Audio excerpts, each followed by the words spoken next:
आप सुन रहे हैं प्रेमचंद की कहानी ईश्वरीय न्याय। कानपुर जिले में पंडित भृगुदत्त नामक एक बड़े जमींदार थे। मुंशी सत्यनारायण उनके कारिंदा थे। वह बड़े स्वामी भक्त और सच्चरित्र मनुष्य थे। लाखों रुपए की तहसील और हजारों मन अनाज का लेन देन उनके हाथ में था, पर कभी उनकी नीयत डामाडोल न होती। उनके सुप्रबंध से रियासत दिनों दिन उन्नति करती जाती थी। ऐसे कर्मपरायण सेवक का जितना सम्मान होना चाहिए उससे कुछ अधिक ही होता था। दुख सुख प्रत्येक अवसर पर पंडित जी उनके साथ उदारता से पेश आते। धीरे धीरे मुंशी जी का विश्वास इतना बढ़ा कि पंडित जी ने हिसाब किताब का समझना भी छोड़ दिया। संभव है उनमें आजीवन इसी तरह निभ जाती, पर भावी प्रबल है। प्रयाग में कुंभ लगा तो पंडित जी स्नान करने गए। वहाँ से लौटकर फिर वे घर न आए। मालूम नहीं किसी गड्ढे में फिसल पड़े या कोई जल जंतु उन्हें खींच ले गया। फिर उनका कोई पता नहीं चला। अब मुंशी सत्यनारायण के अधिकार और भी बढ़ गए। एक हतभागिनी विधवा और 2 छोटे छोटे बालकों के सिवा पंडित जी के घर में और कोई न था। अंत्येष्टि क्रिया से निवृत्त होकर एक दिन शोकातुर पंडिताइन ने उन्हें बुलाया और रोकर कहा, लाला, पंडित जी तो हमें मंझधार में छोड़कर सूरपुर को सिधार गए। अब यह नैया तुम ही पार लगाओ तो लग सकती है। यह सब खेती तुम्हारी ही लगाई हुई है। इसे तुम्हारे ही ऊपर छोड़ती हूँ। ये तुम्हारे बच्चे हैं, इन्हें अपनाओ। जब तक मालिक जिए तुम्हें अपना भाई समझते रहे। मुझे विश्वास है कि तुम उसी तरह भार को संभाल रखोगे। सत्यनारायण ने रोते हुए जवाब दिया, भाभी, भैया क्या उठ गए, मेरे भाग्य फूट गए। नहीं तो मुझे आदमी बना देते। मैं उन्हीं का नमक खाकर जिया हूँ और उन्हीं की चाकरी में मरूंगा। आप धीरज रखें, किसी प्रकार की चिंता न करें। मैं जीते जी आपकी सेवा से मुंह न मोड़ूंगा। आप केवल इतना कीजिएगा कि जिस किसी की शिकायत मैं करूं उसे डांट दीजिएगा, नहीं तो ये लोग सिर चढ़ जाएंगे। इस घटना के बाद कई वर्षों तक मुंशी जी ने रियासत को संभाला। वह अपने काम में बड़े कुशल थे। कभी एक कौड़ी का बल नहीं पड़ा। सारे जिले में उनका सम्मान होने लगा। लोग पंडित जी को भूल सा गए। दरबारों और कमेटियों में सम्मिलित होते। जिले के अधिकारी उन्हीं को जमींदार समझते। अन्य रईसों में भी उनका बड़ा आदर था। मान वृद्धि महंगी वस्तु है और भानुकुंवरी अन्य स्त्रियों के सदृश पैसे को खूब पकड़ती थी। वह मनुष्य की मनोवृत्तियों से परिचित न थी। पंडित जी हमेशा लाला जी को इनाम इकराम देते रहते थे। वे जानते थे कि ज्ञान के बाद ईमान का दूसरा स्तंभ अपनी सुदशा है। इसके सिवाय वे खुद कभी कभी कागजों की जांच कर लिया करते थे। नाम मात्र ही को सही, पर इस निगरानी का डर जरूर बना रहता था, क्योंकि ईमान का सबसे बड़ा शत्रु अवसर है। भानुकुंवरी इन बातों को न जानती थी। अतएव अवसर तथा धनाभाव जैसे प्रबल शत्रुओं के पंजे में पड़कर मुंशी जी का ईमान कैसे बेदाग बचता। कानपुर शहर से मिला हुआ ठीक गंगा के किनारे एक बहुत आबाद और उपजाऊ गांव था। पंडित जी इस गांव को लेकर नदी के किनारे पक्का घाट, मंदिर, मकान आदि बनवाना चाहते थे, पर उनकी यह कामना सफल न हो सकी। संजोग से अब वह गांव बिकने लगा। उनके जमींदार एक ठाकुर साहब थे। किसी फौजदारी के मामले में फंसे हुए थे। मुकदमा लड़ने के लिए रुपए की चाह थी। मुंशी जी ने कचहरी में यह समाचार सुना। चटपट मोल तोल हुआ। दोनों तरफ गरज थी। सौदा पटने में देर न लगी। बैनामा लिखा गया, रजिस्ट्री हुई। रुपए मौजूद न थे, पर शहर में साख थी।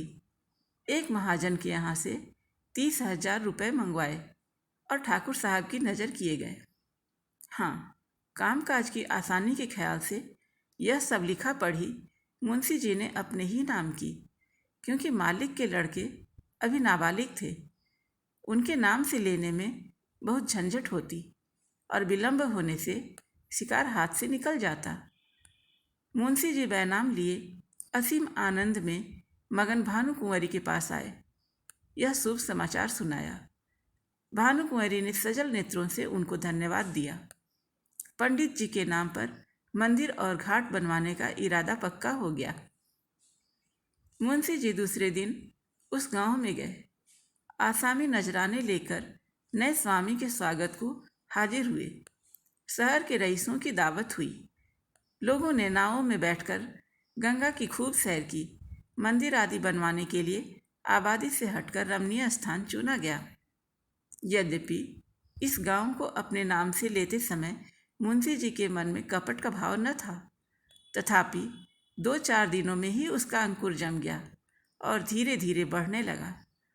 मुंशी जी इस गांव के आय व्यय का हिसाब अलग रखते और अपनी स्वामिनी को उसका ब्यौरा समझाने की जरूरत न समझते। भानुकुंवरी भी इन बातों में दखल देना उचित न समझती थी, पर दूसरे कारिंदों से ये सब बातें सुनकर उसे शंका होती थी कि कहीं मुंशी जी दगा तो न देंगे।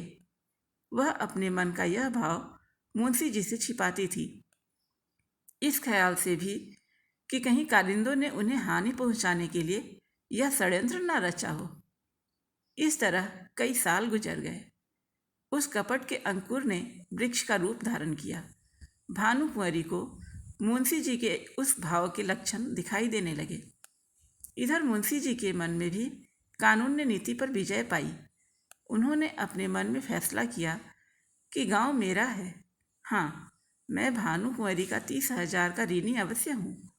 वे बहुत करेंगी, अपने रुपए ले लेंगी और क्या कर सकती हैं। मगर दोनों तरफ यह बात अंदर ही अंदर सुलगती रही। मुंशी जी शस्त्र सज्जित होकर आक्रमण के इंतजार में थे और भानुकुंवरी इसके लिए अच्छा अवसर ढूंढ रही थी।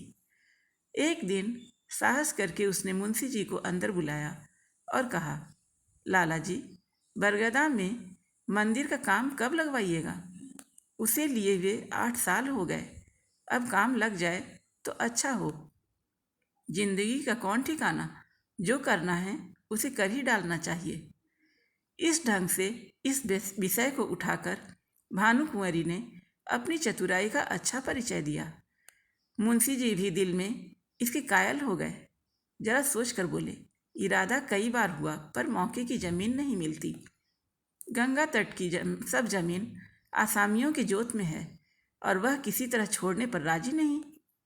भानुकुंवरी, यह बात तो आज मुझे मालूम हुई। 8 साल हुए इस गांव के विषय में आपने कभी भूलकर भी तो चर्चा नहीं की। मालूम नहीं कितना तहसील है, क्या मुनाफा है, कैसा गांव है, कुछ सीर होती है या नहीं। जो कुछ करते हैं आप ही करते हैं और करेंगे, पर मुझे भी तो मालूम होना चाहिए। मुंशी जी संभल बैठे। उन्हें मालूम हो गया कि इस चतुर स्त्री से बाजी ले जाना मुश्किल है। गांव लेना ही है तो अब क्या डर। खुलकर बोले, आपको इससे सरोकार न था, इसलिए मैंने व्यर्थ कष्ट देना मुनासिब न समझा। भानुकुंवरी के हृदय में कुठार सा गया। पर्दे से निकल आई और मुंशी जी की तरफ तेज आंखों से देखकर बोली, आप क्या कहते हैं? आपने गांव मेरे लिए लिया था या अपने लिए? रुपए मैंने दिए थे या आपने? उस पर जो खर्च पड़ा वह मेरा था या आपका? मेरी समझ में नहीं आता कि आप कैसी बातें करते हैं। मुंशी जी ने सावधानी से जवाब दिया, यह तो आप जानती ही हो कि गांव मेरे नाम से व्यय हुआ है। रुपया आपका लगा पर उसका मैं देनदार हूँ। रहा तहसील वसूल का खर्च, यह मैंने हमेशा अपने पास से किया है। उसका हिसाब किताब, आय व्यय सब अलग रखता आया हूँ। भानुकुंवरी ने क्रोध में कांपते हुए कहा, इस कपट का फल आपको अवश्य मिलेगा। आप इस निर्दयता से मेरे बच्चों का गला नहीं काट सकते। मुझे नहीं मालूम था कि आपने हृदय में यह छुरी छुपा रखी है, नहीं तो यह नौबत ही क्यों आती। खैर, अब से मेरी रोकड़ और मेरी बही खाता आप कुछ न छुएं। मेरा जो कुछ होगा ले लूँगी।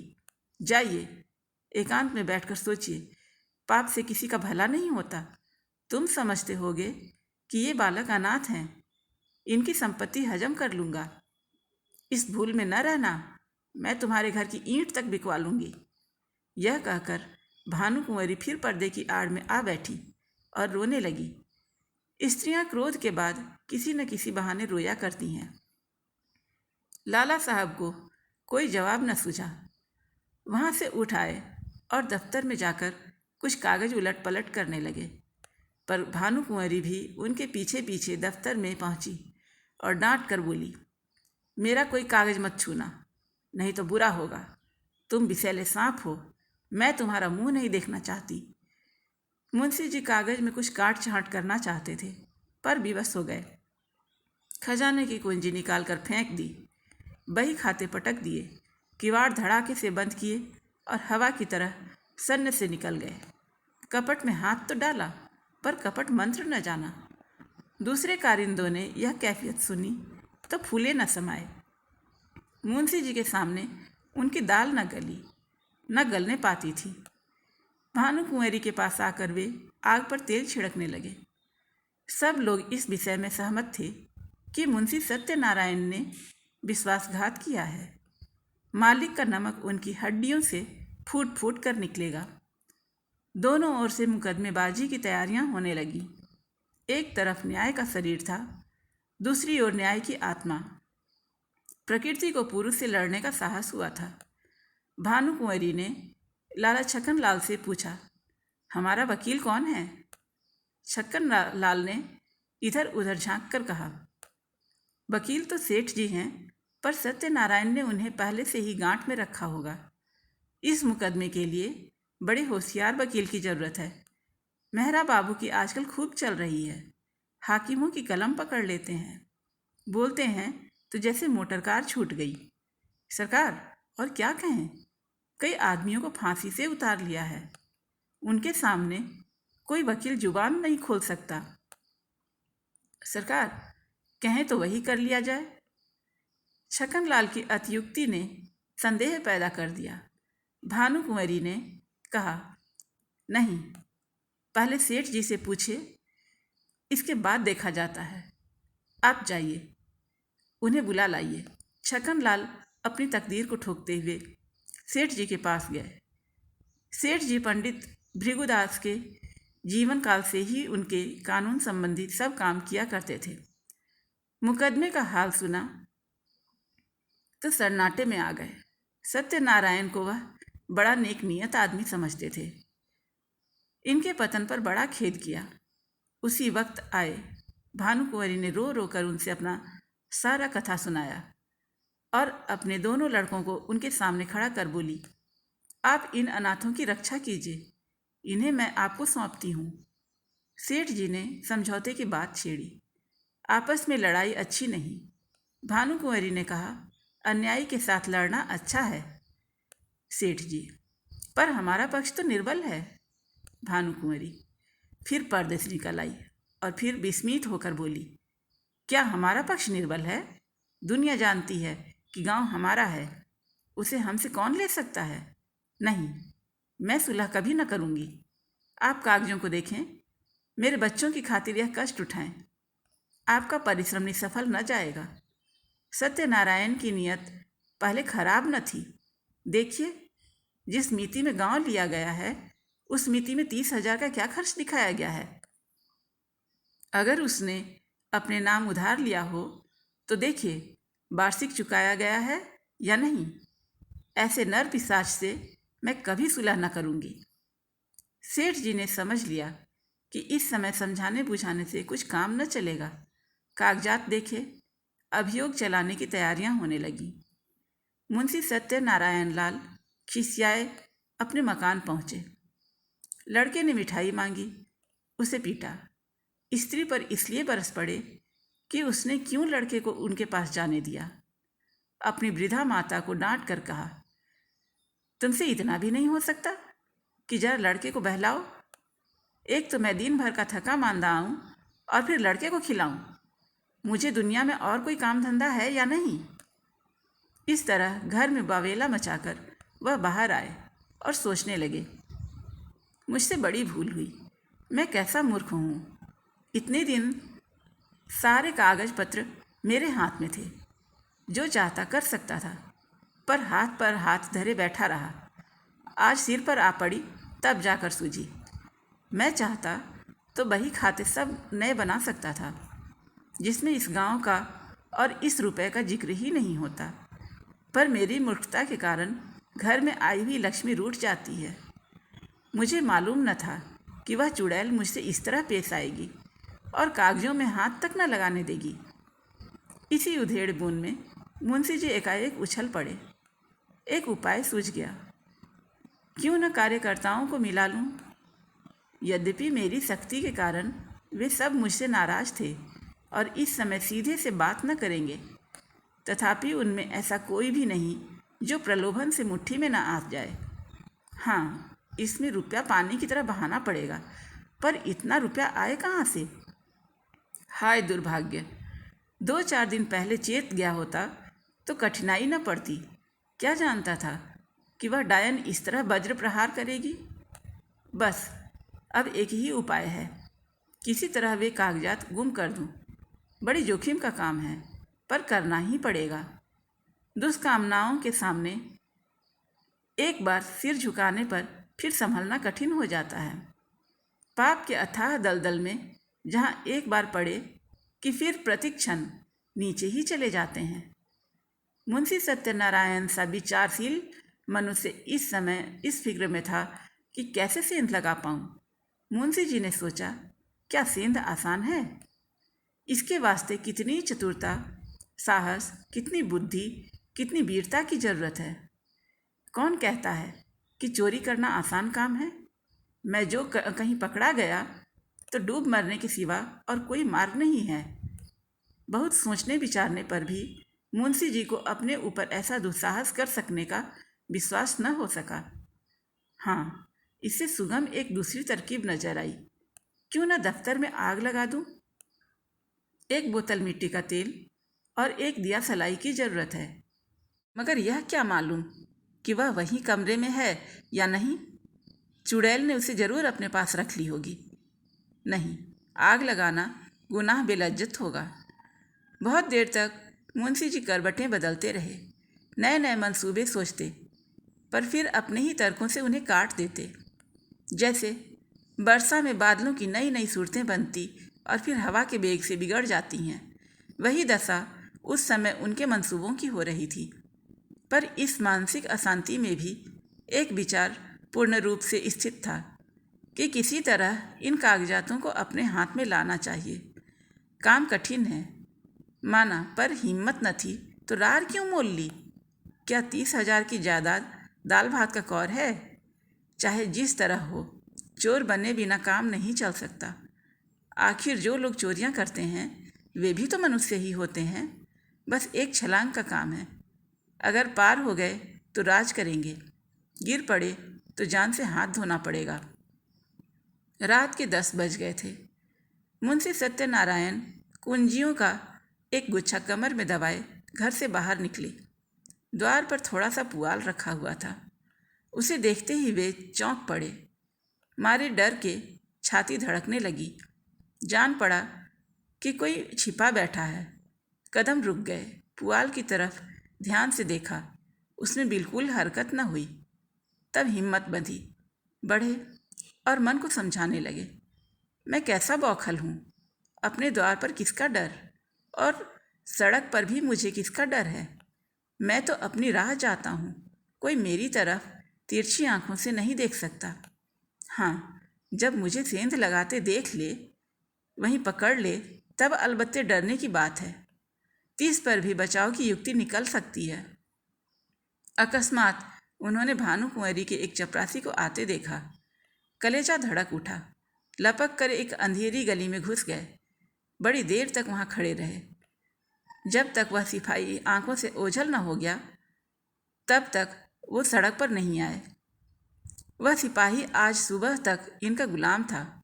उसे उन्होंने कितनी बार गालियाँ दी थीं, लातें भी मारी थीं, पर अभी उसे देखकर उनके प्राण सूख गए। उन्होंने सिर्फ तर्क की शरण ली।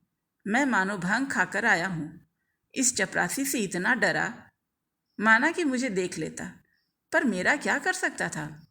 हजारों आदमी रास्ता चल रहे हैं, उन्हीं में एक मैं भी हूँ। क्या वह अंतर्यामी है? सबके हृदय का हाल जानता है। मुझे देखकर वह अदब से सलाम करता और वहाँ का कुछ हाल भी कहता, पर मैं उससे ऐसा डरा कि सूरत तक भी न दिखाया। इस तरह मन को समझाकर वे आगे बढ़े। सच है, पाप के पंजों में फंसा हुआ मन एक पत्ता के समान है जो हवा के जरा से झोंके से गिर पड़ता है। मुंशी जी बाजार पहुँचे। अधिकतर दुकानें बंद हो चुकी थीं। उनमें सांड और गायें बैठी जुगाली कर रही थीं। केवल हलवाइयों की दुकानें खुली हुई थीं और कहीं कहीं गजरे वाले हार की हाँक लगाते फिरते थे। सब हलवाई मुंशी जी को पहचानते थे, अतः मुंशी जी ने सिर झुका लिया, कुछ चाल बदली और लपकते हुए चले। एकाएक उन्हें एक बग्घी आती हुई दिखाई दी। यह सेठ बल्लभदास वकील की बग्घी थी। इसमें बैठकर हजारों बार सेठ जी के साथ कचहरी गए थे, पर आज यह बग्घी कालदेव के समान भयंकर मालूम हुई। फौरन एक खाली दुकान पर चढ़ गए। वहाँ विश्राम करने वाले सांड ने समझा ये मुझे पदच्युत करने आए हैं। माथा झुकाए फुफकारता हुआ उठ बैठा, पर इसी बीच में बग्घी निकल गई और मुंशी जी के जान आई। अब कि उन्होंने तर्क का आश्रय न लिया, समझ गए कि इस समय इससे कोई लाभ नहीं। खैरियत यह हुई कि वकील ने देखा नहीं। वह एक घाघ है, मेरे चेहरे से ताड़ जाता। कुछ विद्वान का कथन है कि मनुष्य की स्वाभाविक प्रवृत्ति पाप की ओर होती है, पर वह कोरा अनुमान है, बात अनुभव सिद्ध नहीं। सच बात यह है कि मनुष्य स्वभावतः पाप भीरू होता है और हम प्रत्यक्ष देख रहे हैं कि पाप से उन्हें कैसी घृणा होती है। मुंशी सत्यनारायण के घर में 2 स्त्रियां थीं, माता व पत्नी। वे दोनों अशिक्षित थीं। 30 पर भी मुंशी जी को गंगा में डूब मरने या कहीं जाने की जरूरत न होती थी। न वे बाडी पहनती थीं, न मोजे जूते, न हारमोनियम पर गा सकती थीं। यहाँ तक कि उन्हें साबुन लगाना भी न आता था। हेयर पिन, ब्रूचेज और जैकेट आदि परमावश्यक चीज़ों का तो उन्होंने नाम भी नहीं सुना था। बहू में आत्मसम्मान जरा भी नहीं था, न सास में आत्मगौरव का जोश। बहू अब तक सास की घुड़कियाँ भीगी बिल्ली की तरह सह लेती थी। मूर्ख। सास को, बच्चे को नहलाने धुलाने, यहाँ तक कि घर में झाड़ू देने से भी घृणा न थी। हा ज्ञान अंधे। बहू स्त्री क्या थी? मिट्टी का लौंदा थी। एक पैसे की जरूरत होती तो सास से मांगती। सारांश यह कि दोनों जनी अपने अधिकारों से बेखबर अंधकार में पड़ी हुई पशुवत जीवन व्यतीत करती थी। ऐसी फूहड़ थी कि रोटियां भी अपने हाथ से बना लेती थी। कंजूसी के मारे दाल मोट समोसे कभी बाजार से न मंगाती।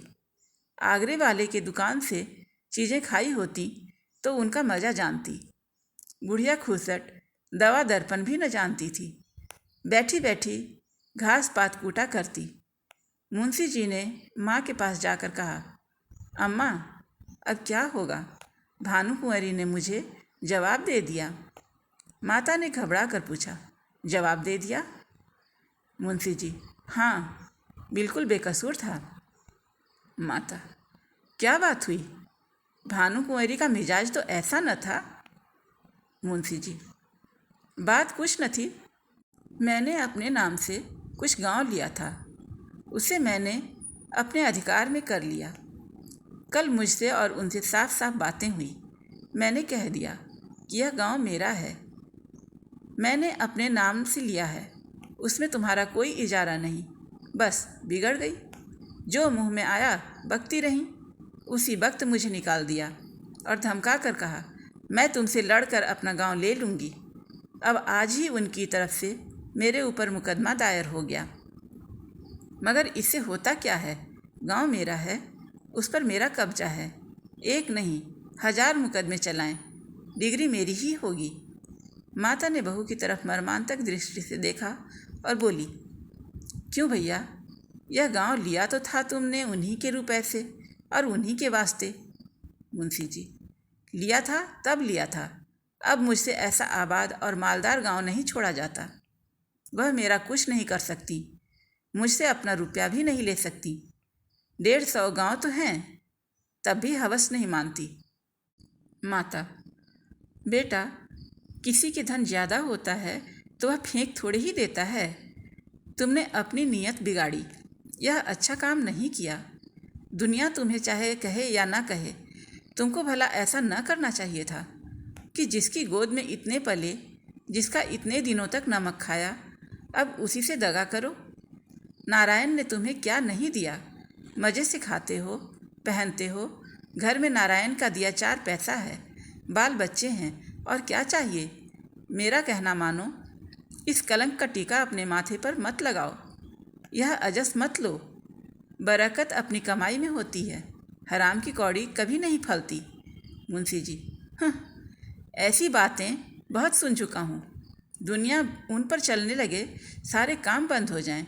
मैंने इतने दिनों तक इनकी सेवा की, मेरी ही बदौलत ऐसे ऐसे 4-5 गांव बढ़ गए। जब तक पंडित जी थे, मेरी नीयत का मान था, मुझे आंख में धूल झोंकने की जरूरत ही ना पड़ती थी। वे आप ही मेरी खातिर कर दिया करते थे। उन्हें मरे 8 साल हो गए, मगर मुस्मात के एक बीड़े पान की कसम खाता हूँ, मेरी जात से उनकी हजारों रुपए की मासिक की बचत होती है। क्या उनको इतनी भी समझ न थी कि यह बेचारा जो इतनी ईमानदारी से मेरा काम करता है, इस नफ़े में कुछ उसे भी मिलना चाहिए। हक कह कर न दो, इनाम कह कर दो, किसी तरह से तो दो। मगर वे तो समझती थी कि मैंने इसे 20 रुपए महीने पर मोल ले लिया है। मैंने 8 साल तक सब्र किया, अब क्या इसी 20 रुपए में गुलामी करता रहूं और अपने बच्चों को दूसरों का मुंह ताकने के लिए छोड़ जाऊं? अब मुझे यह अवसर मिला है, इसे क्यों छोड़ूं? जमींदारी की लालसा लिए हुए क्यों मरूं? जब तक जीऊँगा खुद खाऊंगा, मेरे पीछे मेरे बच्चे चैन उड़ाएंगे। माता की आंखों में आंसू भर आए, बोली, बेटा, मैंने तुम्हारे मुंह से ऐसी बातें कभी नहीं सुनी थी। तुम्हें क्या हो गया है? तुम्हारे बाल बच्चे हैं, आग में हाथ न डालो। बहू ने सास की ओर देखकर कहा, हमको ऐसा धन न चाहिए, हम अपनी दाल रोटी में ही मगन हैं। मुंशी जी, अच्छी बात है, तुम लोग रोटी दाल खाना, गज्जी गाढ़ा पहनना, मुझे अब हलवे पूरी की इच्छा है। माता, यह अधर्म मुझसे न देखा जाएगा, मैं गंगा में डूब मरूंगी। पत्नी, तुम्हें ये सब कांटे बोना है तो मुझे मायके पहुंचा दो, मैं अपने बच्चों को लेकर इस घर में नहीं रहूंगी। मुंशी जी ने झुंझला कर कहा, तुम लोगों की बुद्धि तो भांग खा गई है। लाखों सरकारी नौकर रात दिन दूसरों का गला दबा दबा कर रिश्वतें लेते हैं और चैन करते हैं। न उनके बाल बच्चों को कुछ होता है, न उन्हीं को हैजा पकड़ता है। अधर्म उनको क्यों नहीं खा जाता, जो मुझी को खा जाएगा? मैंने तो सत्यवादियों को सदा दुख झेलते ही देखा है। मैंने जो कुछ किया है उसका सुख लूटूंगा, तुम्हारे मन में जो आए करो। प्रातःकाल दफ्तर खुला तो कागजात सब गायब थे। मुंशी छक्कन लाल बौखलाए से घर में गए और मालकिन से पूछा, क्या कागजात आपने उठवा लिए हैं? भानु कुंवरी ने कहा, मुझे क्या खबर, जहाँ आपने रखे होंगे वहीं होंगे। फिर तो सारे घर में खलबली पड़ गई, पहरेदारों पर मार पड़ने लगी। भानु कुंवरी को तुरंत मुंशी सत्यनारायण पर संदेह हुआ, मगर उनकी समझ में छक्कन लाल की सहायता के बिना यह काम होना असंभव था। पुलिस में रपट हुई, एक ओझा नाम निकालने के लिए बुलाया गया। मौलवी साहब ने कुर्रा फेंका, ओझा ने नाम बताया, किसी पुराने बैरी का काम है। मौलवी साहब ने फरमाया, किसी घर के भेदिये ने यह हरकत की है। शाम तक यही दौड़ा धूप होती रही। फिर यह सलाह होने लगी, इन कागजात के बगैर मुकदमा कैसे चलेगा? पक्ष तो पहले ही निर्बल था, जो कुछ बल था वह इसी बही खाते का था। अब तो वे भी सबूत हाथ से जाते रहे हैं, दावे में कुछ जान ही नहीं रही। मगर भानु कुंवरी ने कहा, बला से हार जाएंगे, हमारी चीज़ कोई छीन ले तो हमारा धर्म है कि हम उससे यथाशक्ति लड़ें। हार कर बैठे रहना कायरों का काम है। सेठ जी को इस दुर्घटना का समाचार मिला तो उन्होंने भी यही कहा कि अब दावे में जरा भी जान नहीं है, केवल अनुमान और तर्क का भरोसा है। अदालत ने माना तो माना, नहीं तो हार माननी पड़ेगी। पर भानु कुंवरी ने एक न मानी। लखनऊ और इलाहाबाद से 2 होशियार बैरिस्टर बुलाए। मुकदमा शुरू हो गया। सारे शहर में इस मुकदमे की धूम थी। कितने ही रईसों को भानु कुंवरी ने साक्षी बनाया था। मुकदमा शुरू होने के समय हजारों आदमियों की भीड़ हो जाती थी। लोगों के इस खिंचाव का मुख्य कारण यह था कि भानु कुंवरी एक पर्दे की आड़ में बैठी हुई अदालत की कार्यवाही देखा करती थी, क्योंकि उसे अब अपने नौकरों पर जरा भी विश्वास नहीं था। वादी के बैरिस्टर ने एक बड़ी मार्मिक वक्तृता दी। उसने सत्यनारायण की पूर्वावस्था का खूब अच्छा चित्र खींचा। उसने दिखलाया कि वे कैसे स्वामी भक्त, कैसे कार्यकुशल, कैसे धर्मशील थे, और स्वर्गवासी भृगुदत्त का उन पर पूर्ण विश्वास हो जाना किस तरह स्वाभाविक था। इसके बाद उसने सिद्ध किया कि मुंशी सत्यनारायण की आर्थिक अवस्था कभी ऐसी न थी कि वे इतना धन संचय कर सकते। अंत में उसने मुंशी जी की स्वार्थपरता, कूटनीति, निर्दयता और विश्वासघात का ऐसा घृणोत्पादक चित्र खींचा कि लोग मुंशी जी को गालियां देने लगे। इसके साथ ही उसने पंडित जी के अनाथ बालकों की दशा का बड़ा ही करुणोत्पादक वर्णन किया। कैसे शोक और लज्जा की बात है कि ऐसा चरित्रवान, ऐसा नीति कुशल मनुष्य इतना गिर जाए कि अपने ही स्वामी के अनाथ बालकों की गर्दन पर छुरी चलाने में संकोच न करे।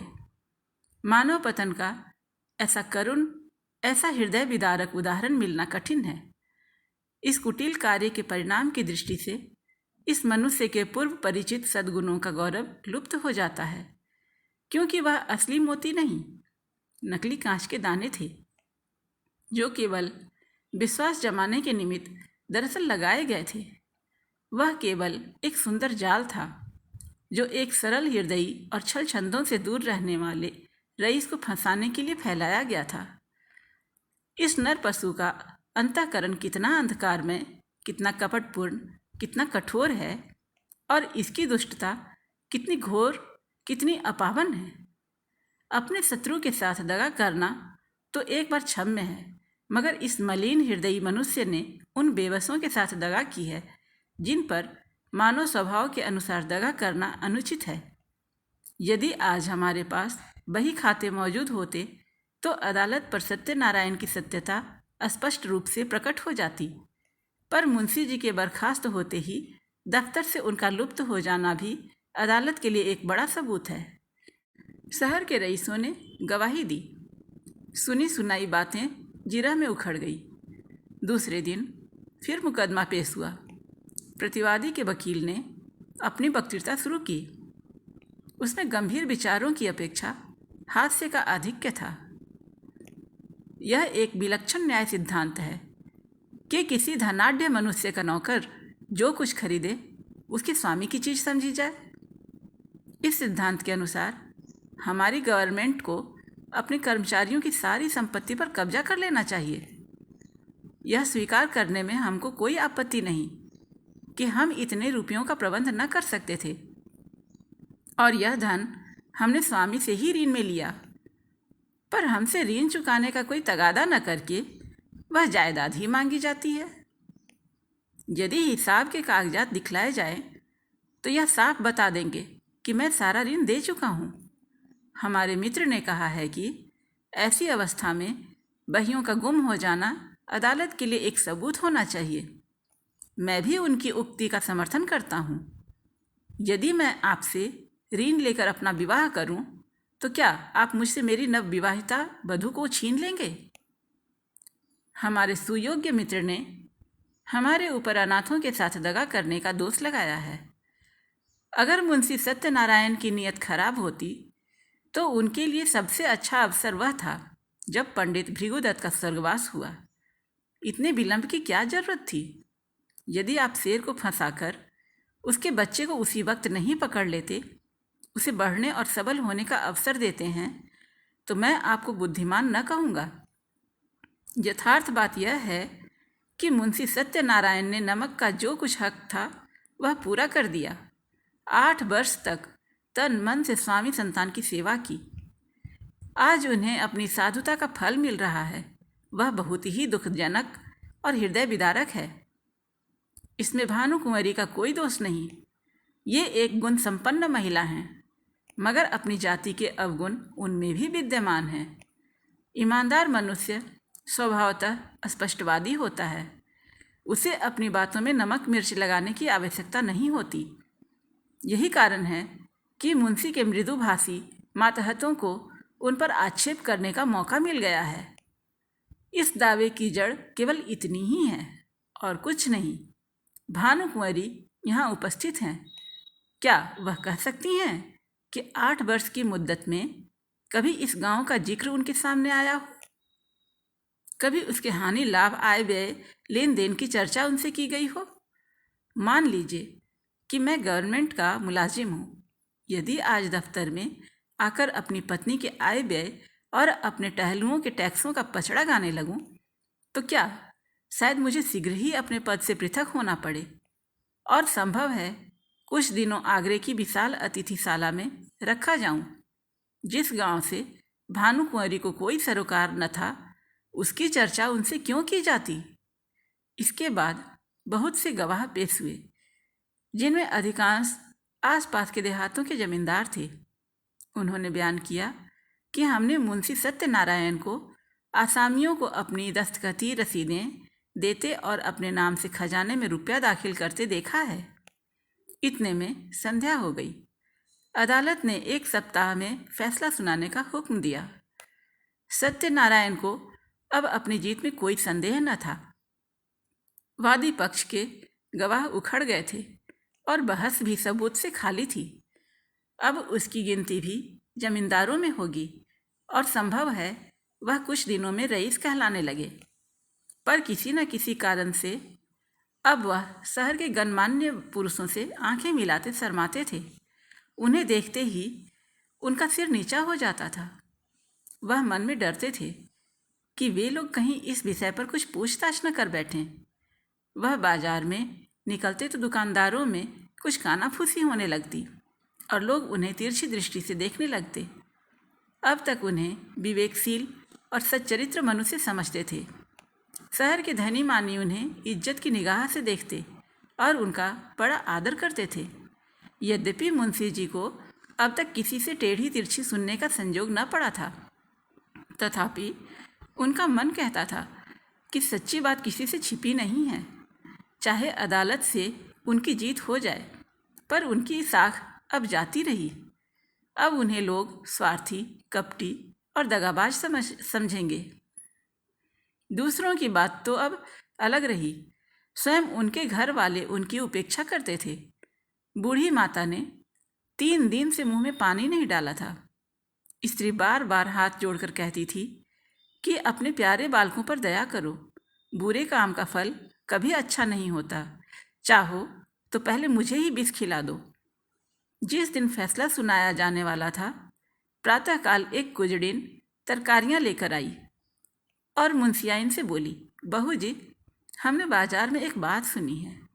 बुरा न मानो तो कहूँ, जिसको देखो उसके मुंह में यही बात है कि लाला बाबू ने जालसाजी से पंडिताइन का कोई इलाका ले लिया है। हमें तो इस पर यकीन नहीं आता। लाला बाबू ना संभाले होते तो अब तक पंडिताइन का कहीं पता न लगता, एक अंगुल जमीन न बचती।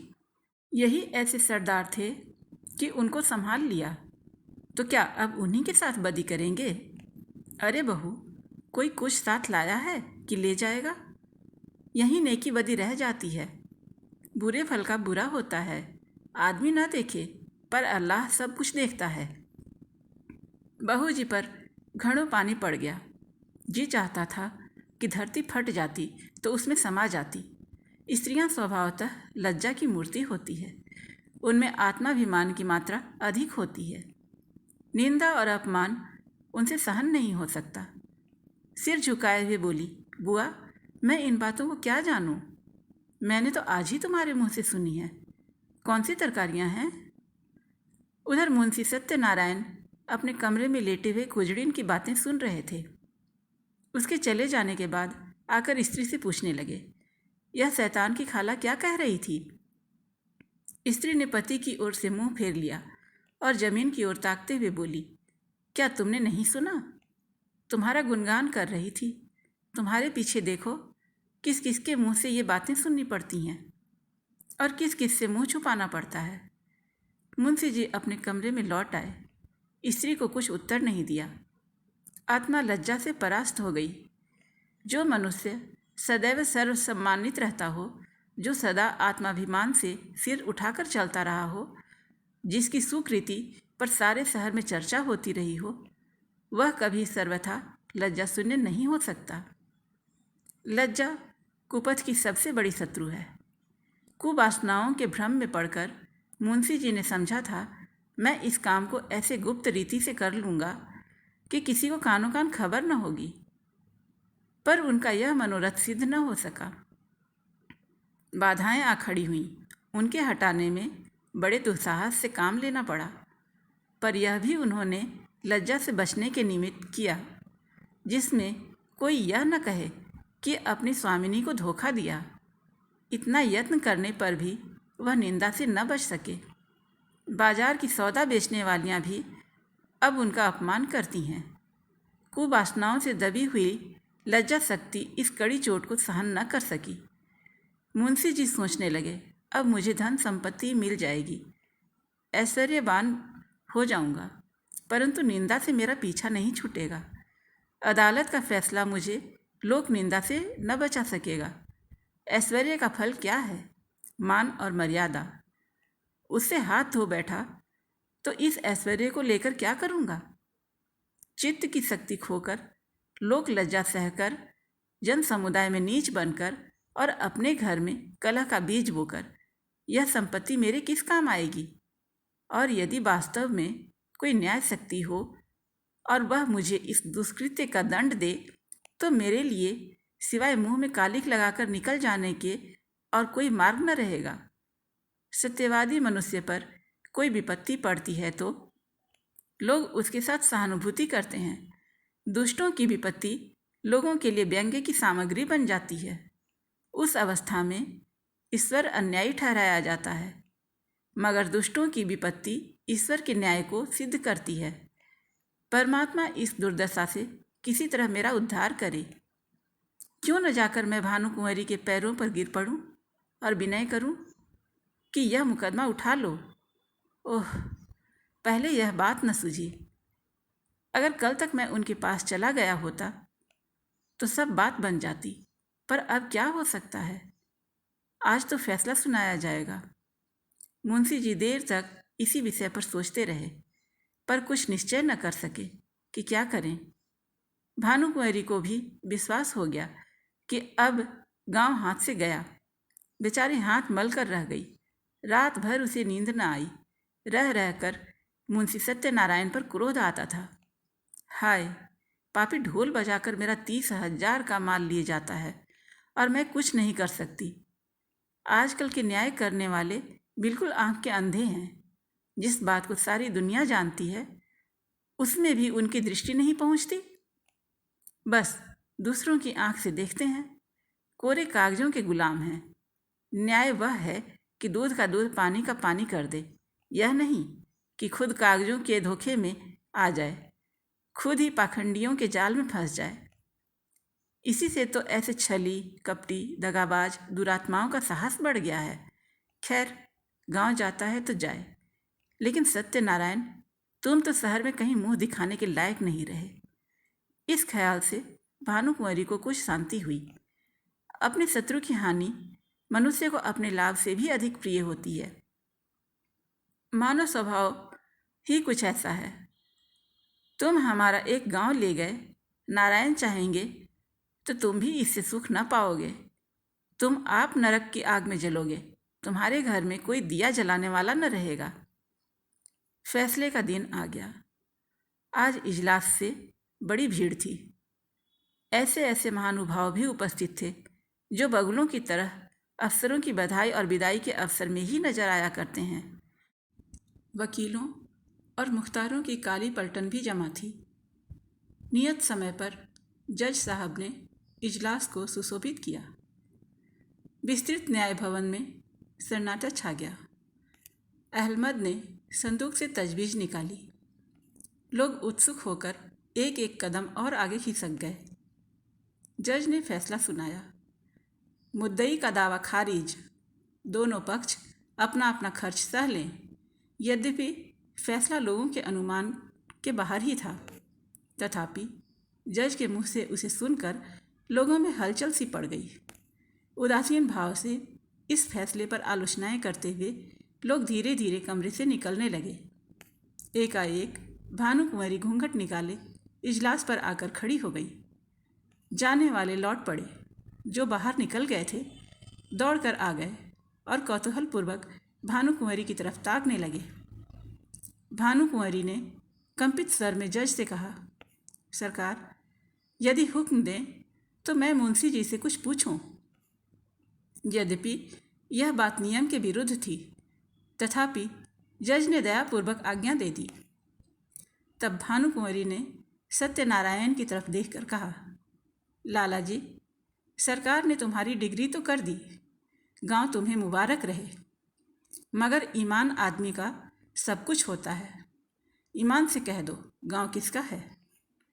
हजारों आदमी यह प्रश्न सुनकर कौतूहल से सत्यनारायण की तरफ देखने लगे। मुंशी जी विचार सागर में डूब गए। हृदय क्षेत्र में संकल्प और विकल्प में घोर संग्राम होने लगा। हजारों मनुष्यों की आंखें उन पर जमी हुई थी। यथार्थ बात अब किसी से छुपी न थी। इतने आदमियों के सामने असत्य बात मुंह से न निकल सकी। लज्जा ने जवान बंद कर ली।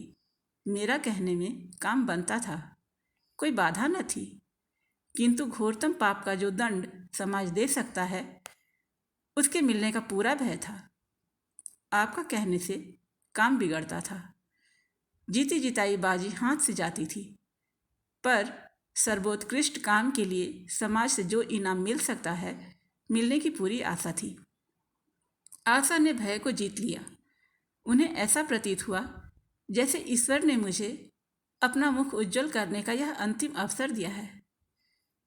मैं अब भी मानव सम्मान का पात्र बन सकता हूँ, अब भी अपनी रक्षा कर सकता हूँ।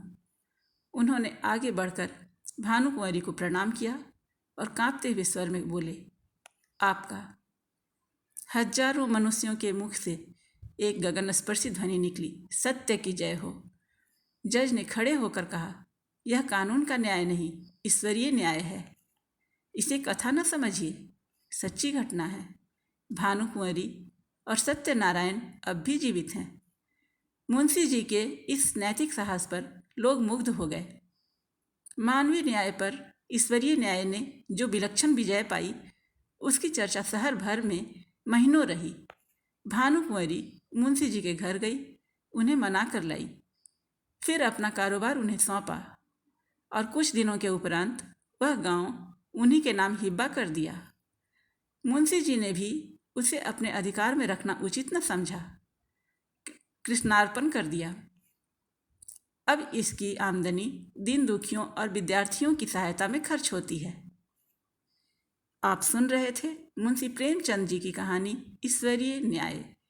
ये कहानी आपको कैसी लगी, कमेंट्स में अवश्य बताएं।